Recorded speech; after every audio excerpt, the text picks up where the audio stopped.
My name is Adelina Comas-Herrera, and I'd like to welcome you to today's webinar, which is organized by the Data Science Interest Group at the Global Observatory of Long-Term Care. I'll give a very brief intro of the Observatory. It may sound familiar because I think many of you have been to some of our events before, but just to refresh your memories.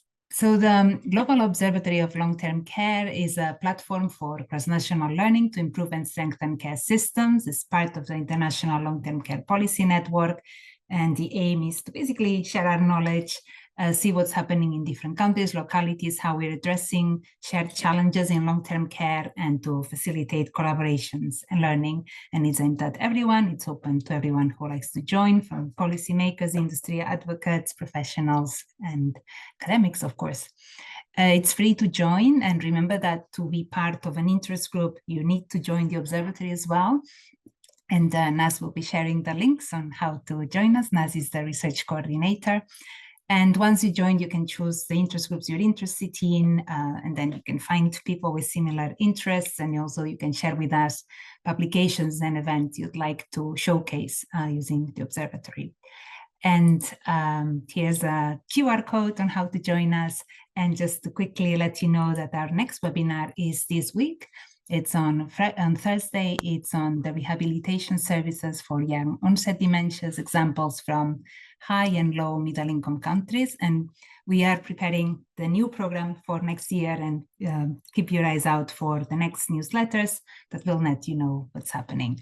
So that's all from me, and very happy to now hand over to Sam Rickman, who's going to introduce the Data Science Interest Group. All yours, Sam. Hi everyone. I'm Sam Rickman. I am a researcher at CPEC at LSE, and I'm also the lead for the GOLTC Data Science Interest Group, along with my colleagues on the steering group, June Song, Tommy Henderson-Ray, and Sarthik Saluja. So today we're going to be hearing from Professor Carl Thompson, which I'm very excited about. Just before we get to that, a couple of little housekeeping things. So this is now a year that we've had of the GOLTC Data Science Interest Group. We've had 4 excellent webinars. Well, actually 3 excellent webinars, and one which is about to be excellent. No pressure, Carl.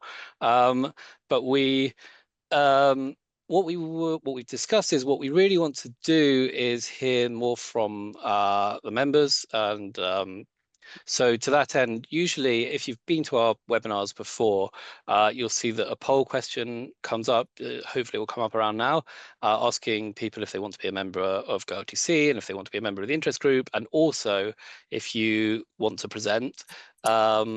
We keep all of that information. So if you fill that in. If you filled it in before, there's no need to do it again. But if this is your first time attending, or if your details have changed, please do answer the poll question, and we can add you to the mailing list. And hopefully, what we've decided is in the next webinar, we'll hear more from the members of the group. So if you're interested in presenting, please fill that in, and then just tick the box, and you'll hear from me probably separately. Right. That's basically the housekeeping stuff. I'm really excited that we're going to hear from Carl Thompson. Carl's a professor of applied health research at the University of Leeds, and his work explores the practical and policy implications. Oh, here's the poll. Great. Of the use of information in care environments, particularly focusing on decision-making outcomes.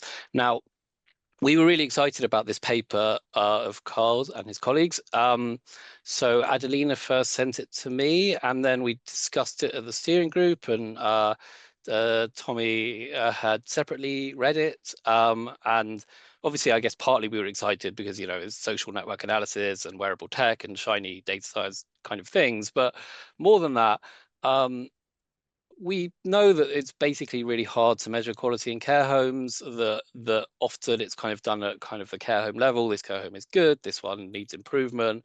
And while people do measure outcomes of people in care homes, it can be quite hard to isolate the extent to which outcomes are caused by quality of care in particular, rather than people's health or their family circumstances or things like that. So we were really excited about this paper because it specifically looks at how care is delivered, and also basically just people's experiences in care homes and the way that they differ. And uses quite novel methods to do that. So after the presentation, we'll have a Q&A, and that will be chaired by Tommy Henderson-Ray. But now I will hand over to Carl. Thanks, Sam. Thanks, Adelina, for the chance to talk about wearable technology and social network analysis and care homes. So this is a very non-technical overview of a paper, which is a bit more technical, which you can read about, and there'll be a link at the end if you're interested. But I thought the aim was for us to illustrate a sense of the possibilities today, and then talk a little bit about social network analysis and what it might offer and so on, and have some decent questions and answers. So this is a kind of a fortuitous car crash presentation. By that, what I mean is this focus on quality fell out of a bigger study with a much more micro focus in the pandemic. So the CONTACT study was a study of wearable technology for infection related contact tracing in care homes commissioned during the pandemic. And I'm not going to lie, this was supposed to be my passport to a Nobel Prize. I'd waited an entire career for a decent research idea, and I had one at the start of the pandemic around wearable technology for contact tracing in homes where people, by definition, really couldn't engage with traditional methods of contact tracing because of cognitive impairment or the sheer volume and unavoidability of contact in care work. And the plan was to do a large, definitive randomized trial of wearable technology, and we would, this is pre-vaccination, we would have loads of contact-related data, and we'd be able to target infection control measures and save loads of lives, and then 3 years later I would get a Nobel Prize. Unfortunately, it was a complete car crash and didn't work out at all. So I have no more good research ideas. This was my only one in my career, probably. So but from the disaster, which was the lack of a definitive RCT for wearable technology, which we can talk about some of the challenges as we go on, came some really fortuitous findings. What we found was the technology that we were evaluating shone a light on aspects of care home life, which we knew about, but up until the study, found it very difficult to describe and to visualize and to measure. And so whilst the infection control element is a work in progress, the quality angle was in many ways potentially far more interesting and significant. So that's what we're going to talk about today. I'm starting from two premises, really. So I spend a lot of time, myself and my team, we spend a lot of time in a sort of research care home partnership with homes and providers and commissioners. And we hear a lot around this idea that technology, AI, robotics, whatever you want to call it, technology-enabled care is going to transform care home life, allow us to do more to more people, with more people for less money and less time and all of this. And I'm kind of spoiler alert. I'm very much a proponent of technology, but I absolutely firmly believe that technology will not transform care home life. I think for a very simple reason. Care homes and quality. Quality is a relational thing in care homes. So Kirsty Haunch, Karen Spilsbury, others, the colleagues I work with, have written quite extensively on the sort of generative mechanisms for quality in homes. And there's a lot of work gone into this big realist review. There's a link on there. But at the end of the day, it's a relational thing. So quality. The nearest analogy, I don't know if any of you have ever read Zen and the Art of Motorcycle Maintenance. It's a classic book on quality, brilliant book. And the protagonist in Zen and the Art of Motorcycle Maintenance slowly goes mad trying to define quality. So it loses his mind trying to define quality, but gets to the point where he realizes that whilst quality is a factor, a feature, a characteristic of objects and services and people, ultimately you can't get those characteristics, those facets, those assets, if there's no active agency on the part of the people making the quality. And I think in care homes, it's a similar thing. We talk about quality of care and quality of life, and these things don't just happen, and they certainly don't just happen because of technology. They happen because people do things to, with, and for people in residential care settings, and the doing things makes people feel stuff better, worse, joy, pleasure, love, warmth, hatred, all of these sort of emotions, and tapping into that relational aspect of quality is really, really difficult. We can measure hotel services, and we can measure activity, and we can measure skill mix and inputs, and we can measure falls and pressure sores and all other kinds of stuff that are sensitive. But tapping into the relational aspects of quality is really, really tough. And that's what we tried to do a little bit in this project. So I'm going to talk about 4 of a bunch of homes that we work with, 4 homes in a sort of detailed feasibility piece of work we did in the study, in the contact study. They've all got pseudonyms: Quilton, Newchurch, Fordlandia, and Brownhall. The detail isn't really important here. The important thing to remember is that they're all a mix of residential and nursing long-term care.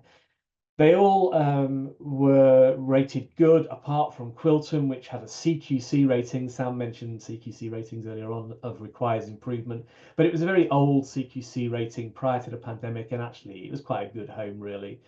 They were all for profit. None of them were of charitable status and not for profit or local authority run. They were all for profit. A variety of ownership structures. Some were large. Brownhall was a very large home with over 100 residents, and Newchurch is a very small home, just with 15 residents. All of them had residents with dementia to various extents.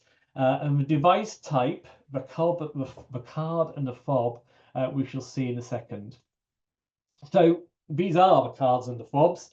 So what we've got are a variety of wearable technology. So this is Bluetooth enabled wearable technology. They look different, the cards and the watch styles, but they work in exactly the same way.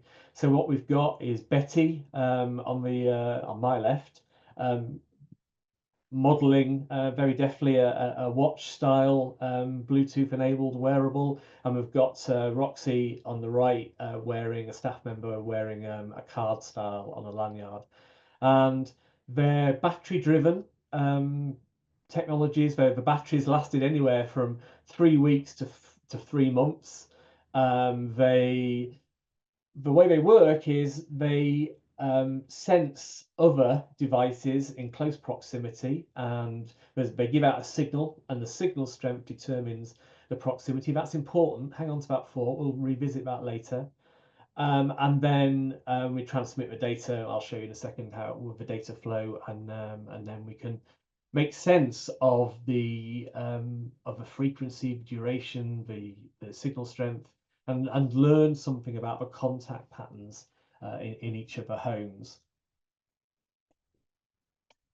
Just if any of you have got experience of care homes, just have a look at those images, and just have a think of some of the practical problems that there might be associated with some of these devices, and just so we'll come back to that again towards the end.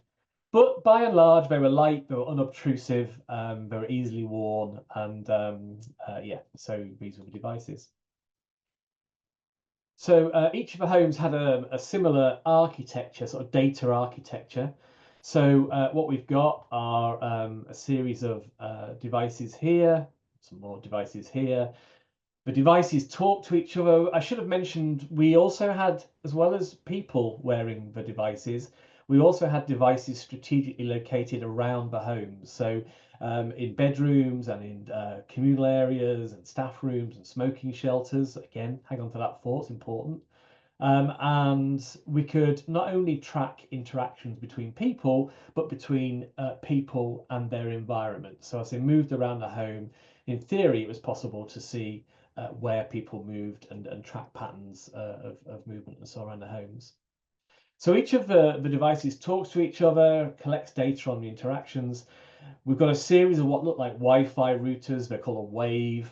These waves harvest, scrape the data from the devices, and then pass them on to a gateway in each home. Gateway sounds very exotic and a wonderful piece of technology. What that meant was me, during the pandemic, the professor of a large successful research team, climbing up usually a flagpole or a ladder and wiring that in against all health and safety risks. I don't know if the NIHR are on here, but please forget you ever heard this. But I'm pretty sure my NIHR indemnity didn't cover me for climbing up flagpoles, fastening gateways to enable the data to be passed using the LoRaWAN network. Some of you may know and be excited by that. That's a free radio wave network. It allows for the transmission of data, so it connects the Internet of Things. So these devices, these wearables, are the Internet of Things. So they could be smart fridges, smart washing machines. They weren't. They were location markers and people markers, but they're the Internet of Things, and it allows us to pass that data to a secure environment with our commercial partner, Microshare. Fantastic company. We like Microshare. They were great to work with. And then they passed that data in encrypted form back to us at the university in our clinical trials unit. And then that allowed us to use just conventional packages, UCINet for doing the social network analysis, Gephi for visualizing the networks, and then we used R and SPSS and other conventional stats approaches to analyze the data in a way that you would any other kind of data. So to give you a sense of what we're talking about here, we dealt in the 4 months that we were, 2 months that we were involved with the homes in this discussion. We generated 250,000 interactions. That's the number of interactions in those four homes in a 2-month period. So yeah, 250,000 interactions. So but you know, it's a lot of data, and it's messy and it's big, and it requires yes, cleaning and structuring and getting that sorted. So yeah, so each of the homes had a similar sort of architecture, and that's yeah. So that's what we did.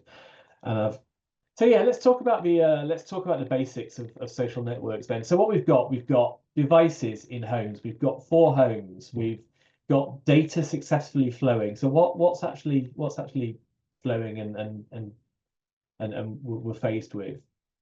So what we've got is some really basic social network analysis data and an overview here. So social network analysis starts from the premise that networks are a system of relationships.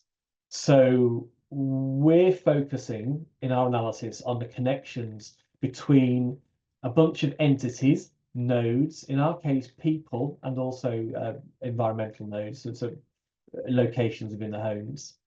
And it focuses on those relationships rather than the attributes of the entities themselves. So in a conventional approach to analysing for quality in homes, you know, we measure inputs, we measure outputs, we've got a whole load of data on process variable values and so on, and we correlate and we look for differences and so on, and look at the average effects. Social network analysis is interested in the relationships between entities. And it's about the importance of those relationships for shaping behaviors, information flow, influence, all of the things that make for quality. So all the ingredients that are involved in creating a quality environment and quality of life, the bit that we can allocate to quality of care. So we've got nodes. So nodes are the entities being analysed. So that's the round circles in that basic network diagram. And we've got things called edges. So, I mean, I don't know how familiar you are with social network analysis or if you've seen any of this stuff. Hopefully it's new for some of you. But we've got edges, which are the relationships, the connections, interactions between these nodes. These can be directed. So, for example, in networks of influence, so if I'm looking to find out which staff influence other staff in a home, that can be a directed network where Carl influences Adelina, Adelina influences Carl. There's a direction to the flow in the network, or as it was in this case, undirected. So we were simply looking at connections between people and the contact between people. That's all we were interested in, rather than the direction of those contacts in our study. We have looked at directed networks and social network analysis in the context of quality. So we, again, for the NIHR, thanks to the NIHR, we go NIHR, they funded a study called the Stark study, the relationship between staffing and quality. And we looked at networks of influence in a whole bunch of care homes.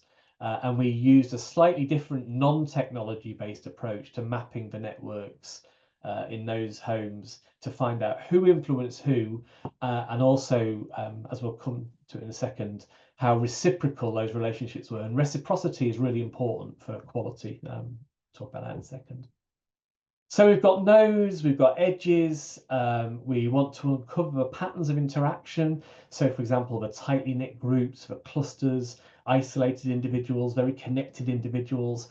And we want to quantify these networks. We want to just use metrics to describe and analyze the networks and provide insights. And we want to be able to visualize them, because actually networks can get quite complicated quite quickly, and talking about them is quite challenging. So we want to be able to visualize them. So these are kind of the basics. The data, I mean, the data we had was just a kind of bigger, sexier version of this very basic data here. So for the nodes, we had an identifier. We have a label so that we know who the node is. In this case, it's the name of a person. And they have attributes, their role, nurses, healthcare assistants, sorry, care assistants, nurses, residents, family carers, agency staff, and so on. And then the edges just simply describe the contact between two nodes. So we've got person number 1 and person number 2, so John and Carla, and so on. So we had about 250,000 edges in our data set. So it's a big data set. So we've got metrics. What can we do with metrics? Well, we can count stuff, time, how often connections happen, the frequency of those connections, the duration, and that's actually informative and interesting, and you can learn a lot. And we're gonna learn a lot in a minute. So counting stuff is important. Degree centrality is or degrees. We can talk about in degrees and out degrees, how much information flows into a node, how much information flows from a node to other nodes. We can look at the connectedness of individual nodes, and that's important at the end when we talk about so what. These sort of connectedness measures help us do interventions on networks, just to change networks. We'll come to that at the end. We can look at the strength, the frequency of those connections as a measure of intensity in terms of weight, and we can combine those two things to come up with weighted degrees. So we can actually look at not just at how connected people are, but the strength of those connections and the intensity of those connections in terms of weight. We can look at the density of networks. So we can use a really simple ratio of the number of links that nodes have given the full range of possible links that might exist in a network, and that gives us a measure of the density. And that's important for helping us identify modules, sub-communities within the network, because a care home is a complex system made up of a variety of different groups and subgroups, and it's not always obvious who those groups and subgroups are once you're in it. And so having the ability to see how groups cluster together and what it is that ties them, and the dense networks they share, is really useful. And there are two elements which I just wanted to highlight, because it's not just about a contact study, it's about quality. And that's what we're not going to talk about too much today. This issue of reciprocity, which is key for quality, but it wasn't key for quality in the contact study because we were an undirected network. So, you know, reciprocity is the thing that you know, is often expressed when you look at studies of quality in homes and staffing, where people talk about being mutually valued. You know, my opinion matters and I listen to other people. You can actually measure that and actually quantify it and see how relationships foster, develop, are defined by, exclude, all of those sorts of things. So reciprocity is important, but we can, for now, just know that it's possible. But with technology, less so, because we'd have to ask slightly different questions. Technology and directionality in reciprocity is not straightforward, or if it is, doesn't seem it to me, and I haven't found a way to handle it yet, other than asking people. And the other thing I wanted to flag up was a kind of people like us, assortativity. One of the things about social network is there are words like mutuality and assortativity, and I don't know if it's kind of word salad. I don't think these words are actually real words, but assortativity apparently is a real word, but it means people like us. So how clusters of nodes and relationships tend to have people who are similar to us. So it's looking at the attributes within a community and what it is that defines them. So reciprocity and assortativity are important as well. So we've talked in the abstract. Let's have a look at some of the data from our 4 homes. So I've deliberately kept it very simple, this presentation. So we're going to concentrate on the non-technical end, and some of the slides are better than others. So here we've got a really simple bit of data. So this is from our sorry, let me start again. So we've got just shy of 250,000 interactions between people in the 4 homes over 2 months. It's important for you to realise that the vast majority of those interactions were really, really short. So only 2% of the interactions in the homes, so 2% of 250,000, were over 2 minutes. So 98% were less than 2 minutes. That's the kind of time frame that we're talking. So if time is a generative mechanism for quality, and 98% of all contacts is less than 2 minutes, then you get a sense of how, you know, little opportunity there is to do quality things in those potentially, right? We don't know, but I'm guessing you can't get much done in less than 2 minutes. So what we're looking at in today's presentation is that almost 5,000 interactions which were more than 2 minutes. And it's important for you to realize that the majority of these interactions just involve staff.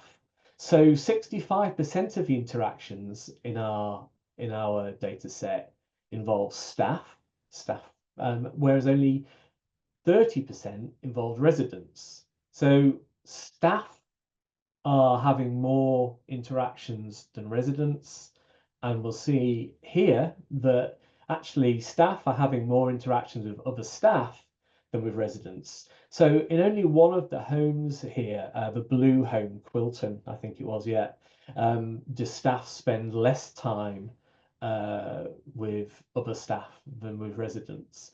In the other 3, in the final staff column, you can see that staff spend far more time with other staff.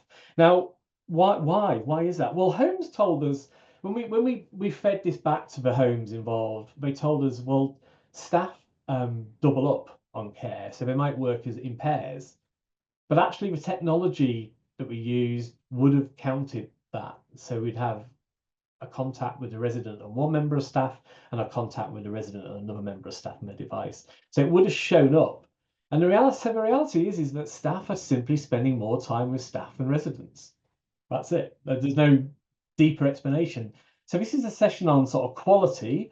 And I guess the question to the community is, and I don't have the answer, but, you know, is that something that's conducive to good quality or representative of good quality? I don't know. Maybe we can talk about that at the end. But what it does do is shine a light on that. So when we ask homes about the relationship between staff, and I'm going to confess something. In one of the homes that was involved in the study, my in-laws, both my mother and my father, were actually residents in that home. They both had dementia, and they were residents in that home. So I had skin in the game, so to speak, for this. And yeah, it's when we talk to the homes, that relationship of staff on staff rather than staff and residents was not a big feature of their narrative. That was not something they sold as a positive quality inducing aspect of home life, even to relatives who were sort of experts in care homes and had worked in care homes and worked with care homes.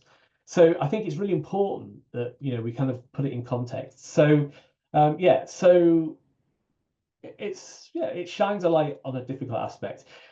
This is an awful slide, and I don't really know. It's awful on so many levels. One, it's hard to interpret, and secondly, it's actually got a deliberate mistake on it. But what we've got here are two measures which we mentioned at the beginning. So I should have said each slide I've used obscure Northern Soul lyrics to try and capture the relationship of a temporal trend. But so what we've got here is the frequency, which is the weight of interactions, and we've got the duration, the median duration of interactions in each of the 4 homes.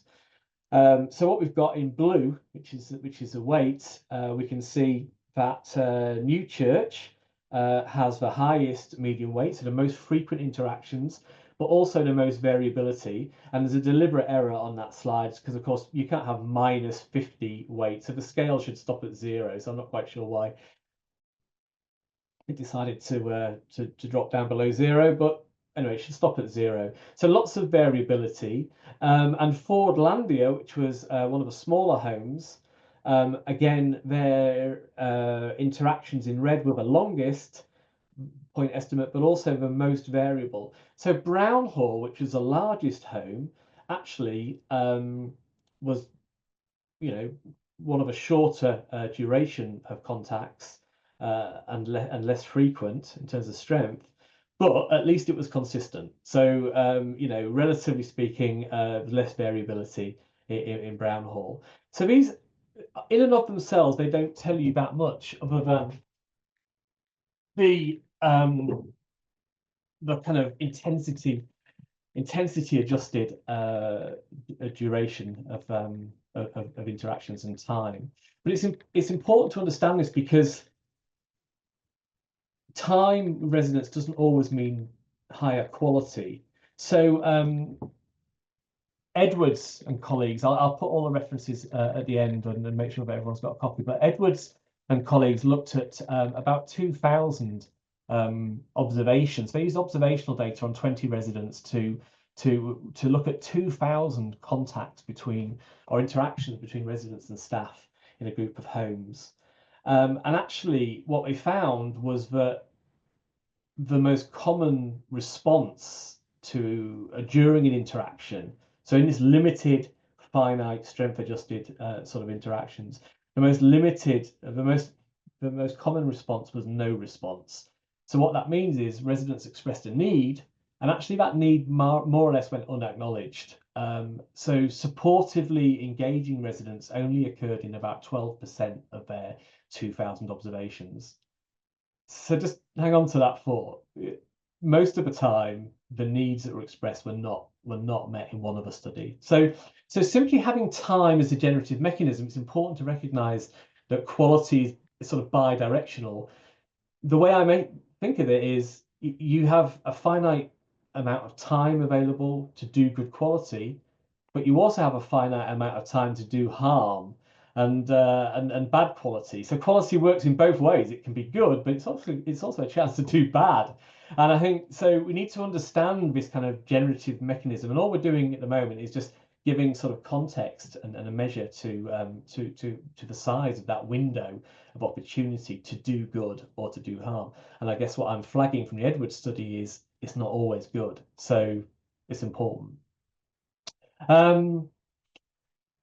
Yeah, so this is a slightly different representation of a similar prospect, so similar trend. So what we've got are 3 rows on this heat map. We've got residents and residents at the top, residents and staff in the middle, and staff. And we've got time along the bottom. So this is a 24-hour care home day. And the darker the cell, the busier the amount of interactions that are happening. We can see there, well, I think two really important findings. So one is the resident day is pretty, apart from lunchtime, is a pretty lonely experience relative to the other 2 groups. So it's condensed into a 1-hour period either side of lunch, really. The resident staff interactions, slightly more spread out, but again, there's an obvious lunchtime focus. And the staff interactions, starts early and goes on late and is pretty intense throughout most of the day. So you've kind of got this kind of weird condensing effect of the day where lunchtime is more important than ever.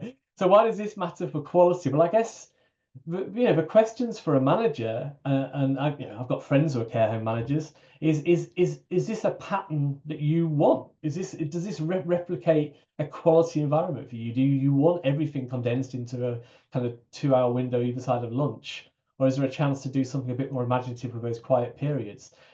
Again, it's more than just time and motion. This is not some sort of Taylor-esque production model for quality in care homes. It's more about simply recognizing that there are opportunities and visualizing those.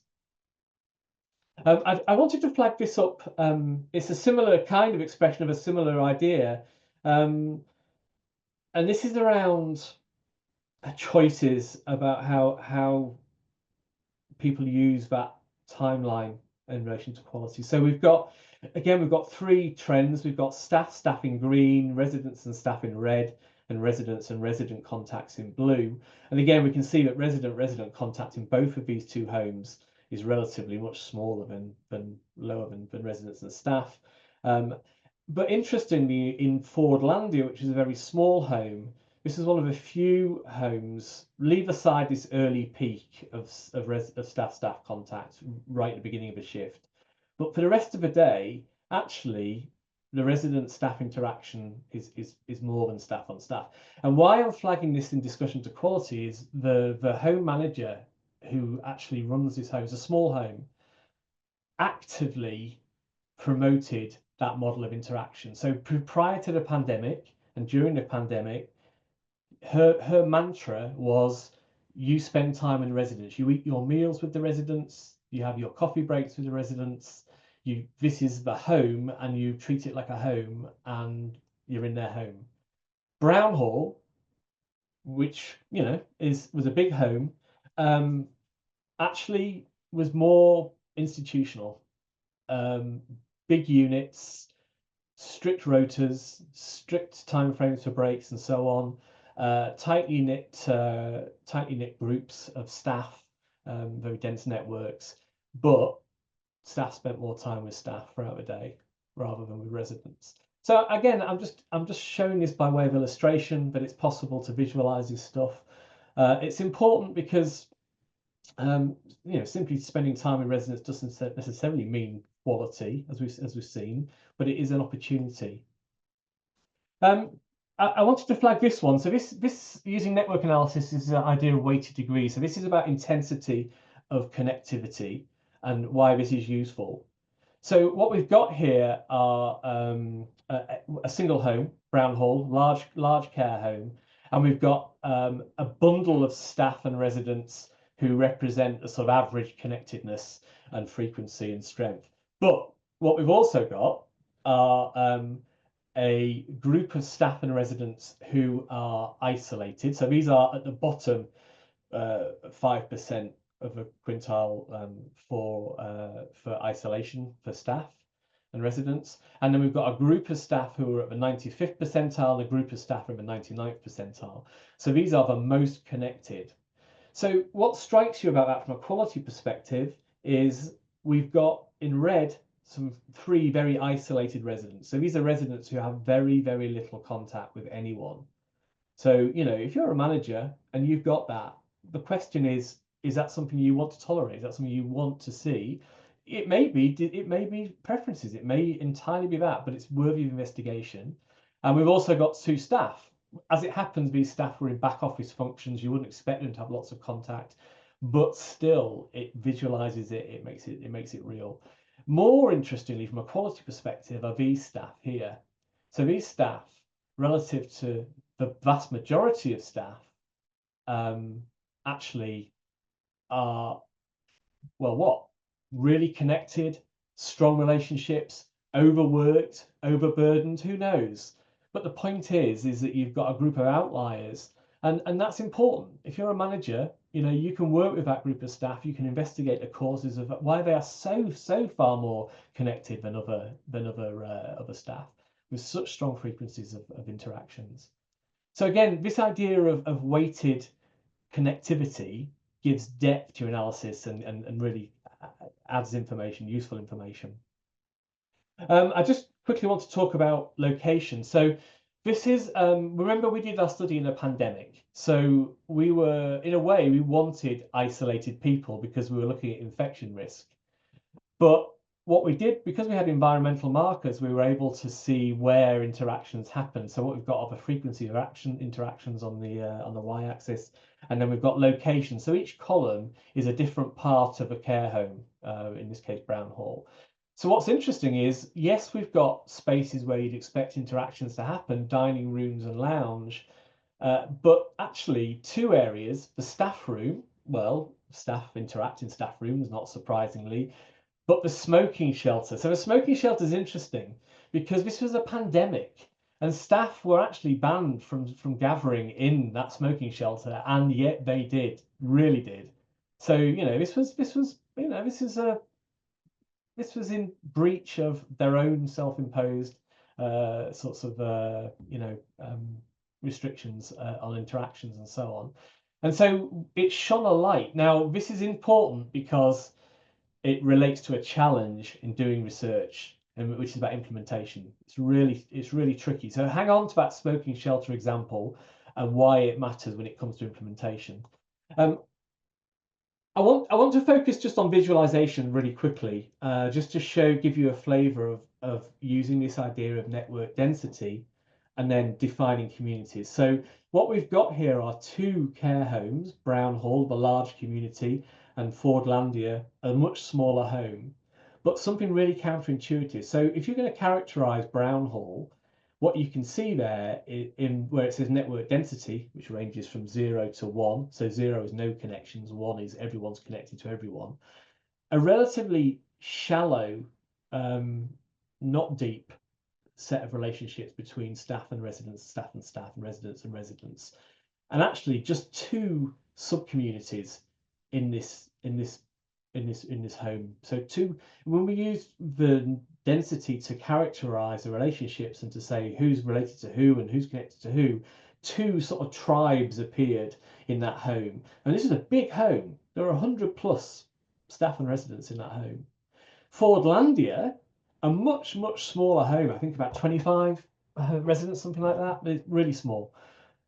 Actually, a far denser network. And when we use the density to define the communities, you get a far more nuanced set of sub-communities. So why does that matter? Well, it matters because actually things like team-related training or word of mouth of spreading technologies and adoptions, these nuanced pictures of sub-communities allow us to harness the power of those sub-communities to spread messages quicker, encourage adoption faster, use social norms to reinforce positive behaviors and sanction poor behaviors and so on. So much easier in the small, dense communities than it was in the large, big, shallow related communities. There's some advantages to that as well. It could be, of course, that they're a more diverse organisation with characterised by lots of shallow relations, but it wasn't. So we've got density, we've got modularity, we've got net sub-communities. it's a small world. The reason I said that, any of you who have been to Disney World or any of those places, it's equally as horrific. So this shouldn't surprise us. So this was a study in a pandemic where lack of interaction, in a weird way, was a positive thing because it was to do with infection risk, and we wanted to minimise or at least make smart the lack of interactions. But still, this was about the number of unique versus non-unique interactions.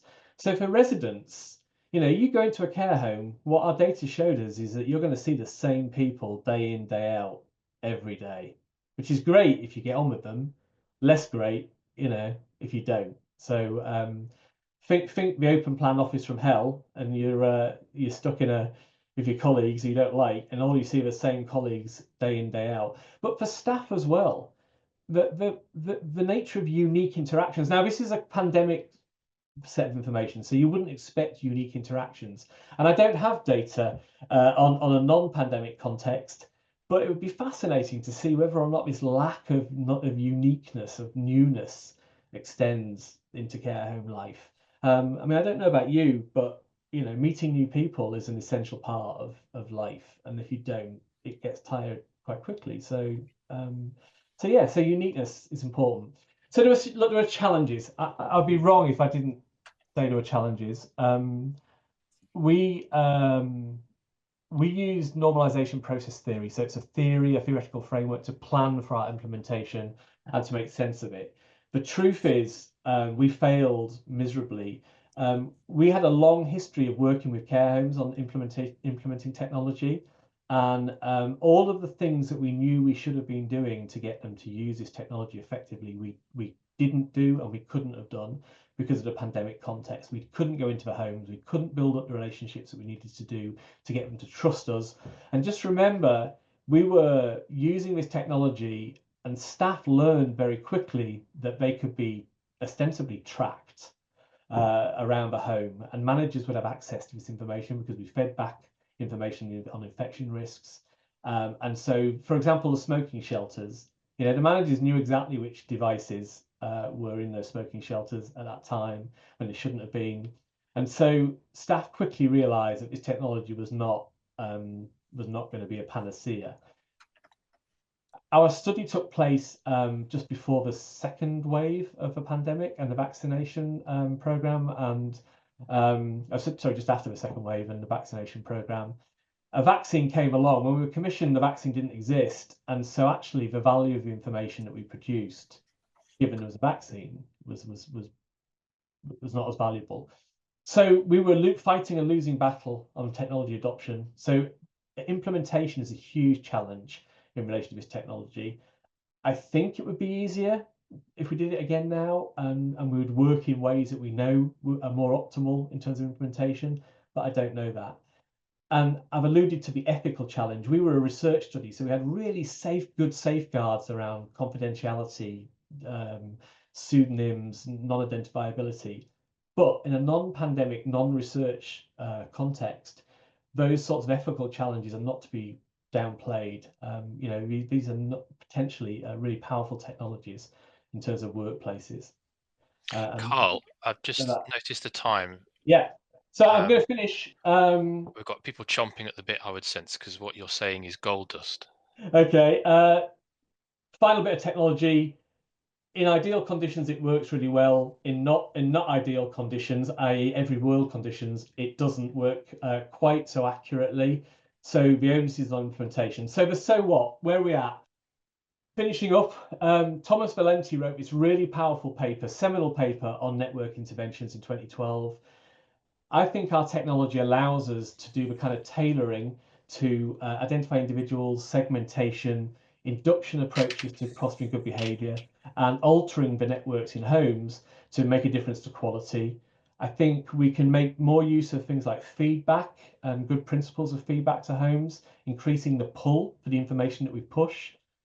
I haven't talked about today, but one of the successful things we did was work with a Protect COVID-19 study to look at environmental quality, temperature, humidity, thermal comfort, and look at increasing the accuracy and the quality of our infection control models, where we overlay social network data onto that data so we can say something about infection risk in areas like ventilation. And technology-enabled care, as the Internet of Things grows, I think the network possibilities are really significant. So back to finish on the sort of Zen and the art of motorcycle maintenance, we've got the opportunity to shine a light on possibly the generative mechanism behind quality for the first time. I think there's loads of possibilities, really up for discussions about how we make that happen and questions. And I'm sorry we overran. So well, I mean, I have about 19 questions alone, but it's not for me to hold the mic. So, colleagues on the call, if you've got a question for Carl, would you either stick your hand up or put it in the chat for me? Hiya. Yes, thanks so much, Carl. That was really, really interesting. Like Tommy, I could probably take up the next hour asking you questions, but just one, I'm wondering, you mentioned towards the end the sort of ethical implications for the staff, and I definitely wouldn't want to be monitored at work all day. I guess what I was wondering about, and you mentioned in the paper about the residents, particularly people that lack mental capacity to decide whether or not they should be monitored, and how you assess their capacity and whether or not that was in their best interest in quite a robust way.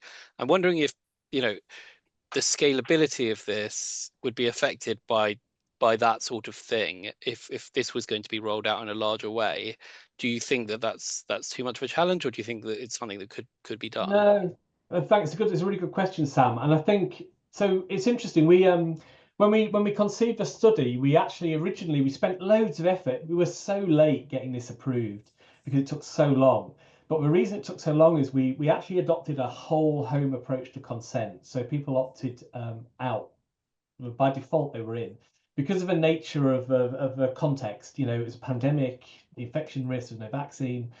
And we spent a lot of time securing the necessary ethics to allow us to roll this technology out to a whole home at once. And actually, as it happened, it was the homes themselves who didn't adopt that whole home process, not because of a concern for individual ethics for individual residents, but because they were scared witless of a regulator. They were convinced that the CQC would come down and take them out of business for implementing something on a whole home basis, even though we spent nearly a year securing the necessary ethics and approvals and the scrutiny and discussions with all sorts of people, Department of Health, and to make sure this was viable. The homes themselves, it was a fear of something which actually was unfounded. The conversation with the CQC they were fine, but their relationship was such with the quality regulator that actually they didn't want to take that risk. So we had to do the kind of individual consent, and that delayed us even further and made implementation 10 times harder. Thanks, Carl. This was really interesting. I was wondering if you have any information on the longitudinal nature of the data, because I was especially thinking about what you were saying about non-unique versus unique transaction interactions, and I was thinking that is there a way to find out the relationship between how having certain set of transactions actually maybe improves the likelihood of non-unique transactions later on? Yeah, so thanks for that, Sartak. It's a really good question. So each interaction has a date and a timestamp, so it's dynamic data. I'm pretty sure it's a while since the paper went in, but I'm pretty sure the data is on the +1. You can download it, so you can play with it, because because it's dynamic data. I mean, I haven't done it today, but I have done it in the past. I've actually got dynamic graphs which change over time and as animations to show how the networks develop and get denser as the day goes on and then tail off as the day finishes. So you can see visually that longitudinal stuff. But yeah, I think on the +1 paper on the website, I think there's a data you can download it. It's there. It's anonymized play. I think it's got dates and times on it, hopefully. So yeah, have a play and let me know how you get on.